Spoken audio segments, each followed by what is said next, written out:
தெளிவான சிந்தனை கொண்ட கன்னிராசி அன்பர்களுக்கு குரு 5ஆம் பார்வையாக கன்னிராசியை பார்க்கிறார்.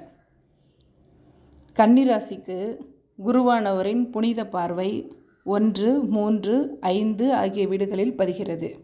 குருவானவர் ஜென்மத்தையே பார்க்கிறார். இதனால் உடல்நிலை ஆரோக்கியம் சீர்பெறும்.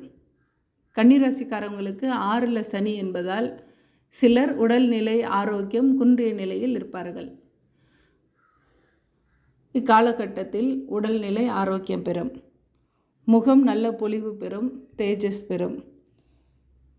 குருவானவர் இம்முறை கிருத்திகை நட்சத்திரத்தில் இருப்பதால் கிருத்திகை, உத்திரம், உத்திராடம் ஆகிய சூரிய நட்சத்திரக்காரர்கள் அதிர்ஷ்டம் பெறுகிறார்கள்.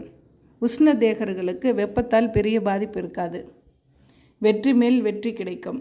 இளைய சகோதரத்துடன் பகை இருப்பின் பகை நீங்கி ஒற்றுமை உறவு மேம்படும். ரியல் எஸ்டேட், டிரான்ஸ்போர்ட் பிஸ்னஸ் பண்ணுறவங்களுக்கு இந்த காலகட்டத்தில் தொழில் முன்னேற்றம் நல்லாவே இருக்கும். குழந்தை இல்லாதவர்களுக்கு சந்தான பிராப்தி கிடைக்கும்.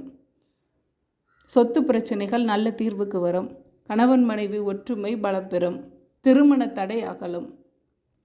வயிறு சம்பந்தப்பட்ட பிரச்சனைகள் சரியாகும். பெண்களுக்கு கர்ப்பப்பையில் பிரச்சனை இருந்தால் அதுவும் இந்த காலகட்டத்தில் சரியாகும்.